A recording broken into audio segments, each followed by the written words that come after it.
Bonjour à vous. Vous avez tous vu cette superbe démonstration qui nous montre ce qu'est une vraie démocratie dans cette cinquième République française. En employant un 49.3, le Premier ministre Philippe nous montre bien à quel point notre peuple de France n'a strictement rien à dire en ce qui concerne les questions de notre pays, notre peuple et notre patrimoine. Pourtant, il me semble que la politique, c'est le peuple qui désigne des représentants qui valident ce que le peuple veut. Or là, vous voyez que c'est carrément le contraire, hein. Donc, bienvenue en démocratie pour ceux qui y croient encore. Aussi, d'employer un 49.3, ça donne la possibilité aux partis, surtout de l'opposition, de pouvoir poser des motions de censure, ce qu'ont très bien fait Jean-Luc Mélenchon avec sa France Insoumise et Marion alias Marine Le Pen avec son Rassemblement National. Mais ces deux énergumènes savent pertinemment bien que les motions de censure sont systématiquement rejetées, et ce depuis le premier emploi d'un 49.3, hein, en 1958 si je ne m'abuse. Donc en sachant cela, vous voyez très bien que ces deux parasites nous prennent pour des crétins, hein, en essayant de faire croire qu'ils sont pour notre peuple. Il me semble que c'est Michel Rocard entre 1988 et 1991 qui a utilisé, qui détient le record des 49.3 avec 28 imposés à notre pays. Eh bien, déjà à cette époque, il y avait eu 5 motions de censure qui ont été directement rejetées, hein. Avec les gouvernements successifs, ça a été exactement pareil, hein. Il y a du Édith Cresson, il y a du Balladur, il y a du De Villepin aussi, hein, cette gravure de mode là, et qui se prenait pour un mannequin, et quand il se présentait à l'Assemblée nationale, on aurait dit qu'il allait faire un défilé de mode. D'ailleurs, il vient d'ouvrir une galerie d'art à Hong Kong avec un de ses fils. Donc vous voyez que là, le coronavirus, hein, on s'en fout complètement quand il s'agit de pognon.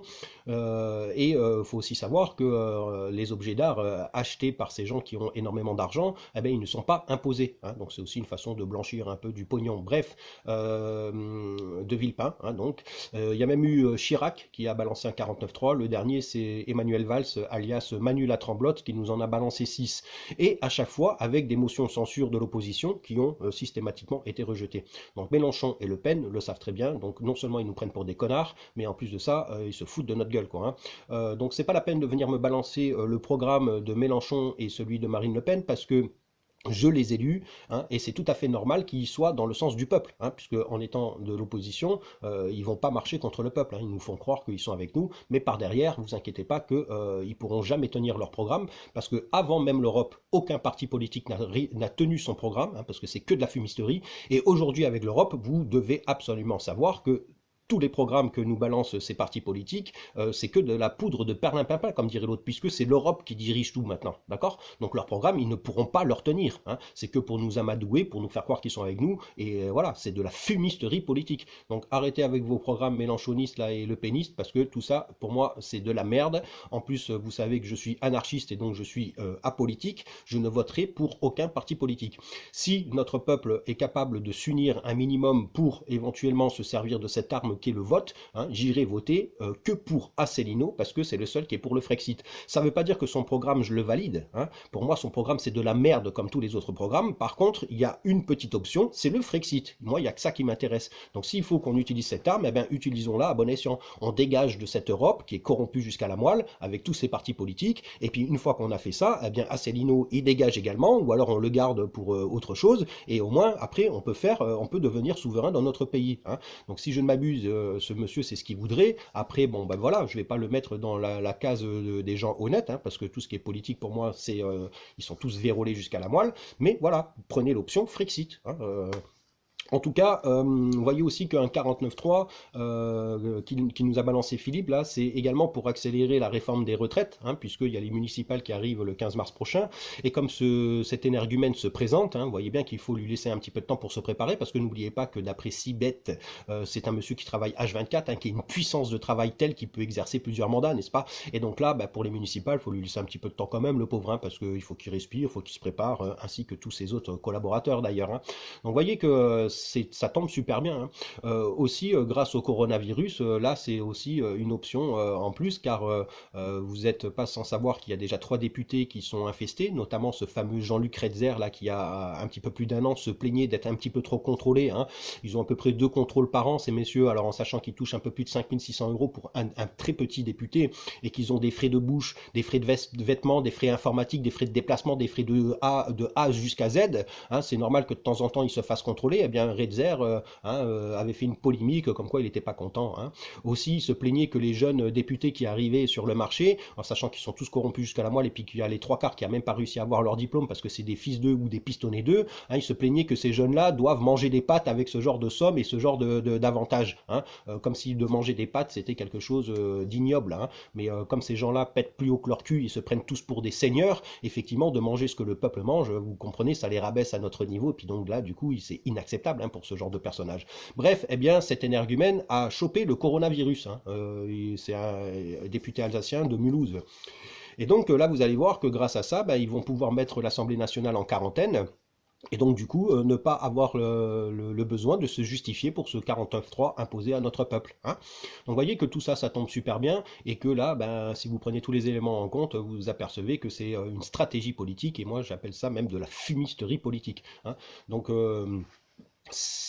il faut absolument que vous compreniez tout ça, quoi. Eux, devant nous, font en sorte qu'ils sont en discorde pour essayer d'avoir le plus d'adhérents dans leur parti, hein, divisé pour mieux régner, et par derrière nous, ben, ils trinquent ensemble. D'ailleurs, c'est les Gilets jaunes constituants qui ont balancé une liste des invités de ce fameux dîner mondain. Hein. Ben, quand vous regardez la liste, vous voyez bien que c'est toute la caste politique plus hein, tous les autres lobbies qui sont invités. Et en fait, dans ce genre de dîner, qu'est-ce qui se passe? Ils renforcent leur réseau et ils s'échangent les pouvoirs. Hein. Donc quand devant nous ils font style qu'ils sont pas d'accord pour bien sûr ramener le maximum d'adhérents sous leurs ailes, de l'autre côté ils trinquent et puis ils s'échangent des informations pour nous avoir encore plus. Hein. Donc ils n'ont pas les coudes serrés ces gens-là, ils ont les coudes carrément soudés. Donc il serait temps que nous on se serre au moins les coudes pour pouvoir rivaliser avec ce genre de personnages, parce que là pour l'instant on n'arrive pas à leur cheville hein, au niveau de l'union. Hein. Donc j'espère que vous allez penser à tout ça et que vous allez bien sûr vous unir de plus en plus sans prendre en compte les différences qu'on a, hein, ce qui est tout à fait normal d'être différent, parce que nous sommes tous uniques et différents, donc ça c'est logique.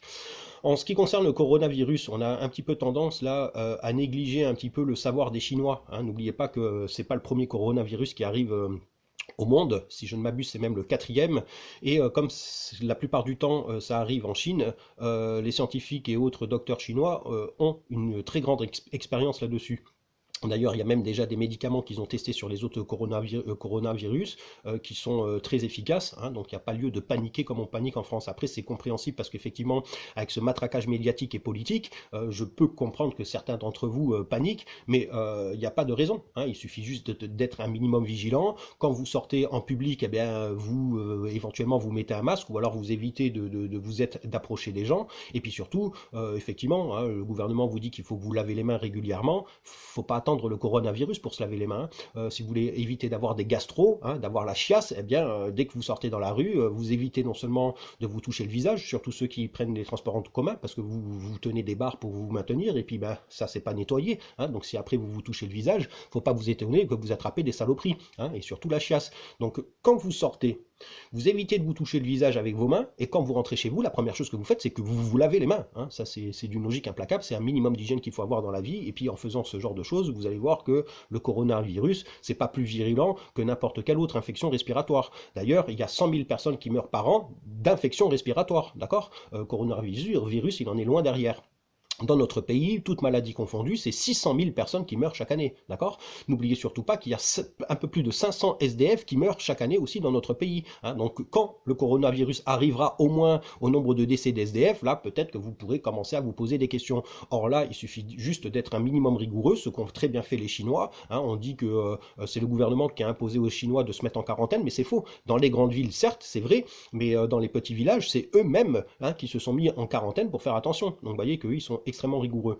Alors quand le virus il est sorti dans cette ville de Wuhan, un peu plus de 10 millions de personnes, effectivement il y en a quelques millions qui se sont barrés hein, de peur. Et donc du coup, parmi ces gens qui se sont barrés de cette ville, il y en avait 2-3 qui avaient le coronavirus et c'est pour ça que ça s'est un petit peu diffusé. Mais quand vous prenez la région qui s'appelle Rupei, qui contient cette ville de Wuhan, ça représente l'équivalent de 50 millions de Chinois. Hein, c'est quasiment l'équivalent de la population française. Eh bien, depuis 2 mois, un peu plus, il n'y a eu eu que 80 000 cas répertoriés parmi ces 50 millions de personnes, hein. Donc vous voyez que c'est un chiffre qui est complètement dérisoire. Et le nombre de morts, bah, c'est exactement pareil. C'est vrai que ça fait 3 000 à 4 000 morts, mais je veux dire, c'est complètement dérisoire comparé au nombre de personnes, quoi, je veux dire. D'accord? Donc on voit très bien qu'il y a énormément d'autres maladies infectieuses comme ce coronavirus et qui sont largement plus mortelles pour l'instant. Alors c'est vrai que ça fait que 2 mois, hein, on verra dans 6 mois, mais n'oubliez surtout pas que ce genre de virus, il disparaît dès que les chaleurs arrivent, hein. Donc au printemps, vous allez voir que tout ça, ça sera fini et donc tout ça pour vous dire qu'il n'y a pas lieu de paniquer, hein. Donc quand je vous vois vous précipiter dans les rayons pour vous acheter des pâtes et du riz, c'est bien, mais ça il aurait fallu le faire depuis le 17 novembre 2018. Alors vaut mieux tard que jamais, comme ça si jamais vous avez un petit peu de stock, on va peut-être pouvoir mettre en place la grève générale de l'achat des aliments, hein. Comme ça handicapera encore plus le gouvernement. D'ailleurs avec ce coronavirus, on s'aperçoit quoi que les marchandises françaises qui sont fabriquées en Chine, eh bien, les stocks diminuent, et puis là, ben, beaucoup d'entre nous, hein, de Français, qu'on le soit artisan ou quoi qu'autre que ce soit, on s'aperçoit qu'on n'a plus les matières pour pouvoir travailler, hein. Donc j'espère que ça va servir de leçon à beaucoup de gens dans notre pays, parce que effectivement, à la place de faire fabriquer en Chine des saloperies de plastique et autres objets dégueulasses, hein, bah, peut-être que c'est nous-mêmes qui allons les fabriquer. Donc d'aller délocaliser dans ce genre de pays, vous voyez bien que c'est pas tout à fait éthique, si je puis dire, hein. Donc voilà, réfléchissez à tout ça. Surtout, évitez de paniquer, parce que là aussi, regardez, vous allez acheter des masques, il n'y en a plus, il y en a même qui vont acheter maintenant des filtres à café. Regardez comme c'est ridicule. Aussi, vous avez ce gouvernement de pacotille qui vous dit d'acheter ce fameux gel antibactérien pour les mains. C'est un produit qui est totalement cancérigène, hein. Et pourtant, regardez, vous êtes aussi précipité dessus, vous avez vidé tous les stocks, c'est quand même incroyable. Moi, je plains surtout le corps médical qui doit se laver les mains avec cette merde des vingtaines de fois par jour. Vous pouvez vous le faire une fois ou deux, hein, mais c'est pas la peine de toutes les 5 minutes vous frotter les mains avec ça, parce que n'oubliez pas que c'est un produit hyper cancérigène. Bref, j'espère que vous allez penser à tout ça, que vous allez y réfléchir, surtout que vous allez arrêter de paniquer un peu pour rien, hein, parce que pour l'instant, il n'y a pas de cas. En plus, on arrive au début du printemps dans quelques semaines, et bah, prenez en compte que ce virus, il va disparaître, encore une fois, avec les beaux jours. Donc, dans quelques semaines, ça sera fini, quoi, tout ça. Donc, vous voyez bien que ce gouvernement de pacotille, là, de dictature capitaliste oligarchique, qui n'est là uniquement que pour nous esclavagiser et faire en sorte de nous ponctionner chaque seconde de notre vie, se sert de tout cela, hein, pour continuer à faire leur magouille politique, puisque de toute façon, la politique faite par ce genre de vérole, c'est que de la magouille, de la fumisterie. Voilà, j'espère que vous allez un peu réfléchir là-dessus, et puis que, bien sûr, on va faire en sorte de au moins se serrer les coudes pour pouvoir rivaliser avec toutes ces véroles qui, eux, ont les coudes complètement soudés. Allez, sur ce, je vous dis portez-vous bien, gardez espoir, n'ayez pas trop peur, et surtout bah, qu'on soit confiants les uns aux autres, hein, d'accord? On sait qu'on a besoin que du peuple pour pouvoir réussir à vivre enfin dans notre pays, et pas de ce genre de salopards, tout simplement, hein. Donc ayez confiance en nous, et vous allez voir que tout va bien se passer.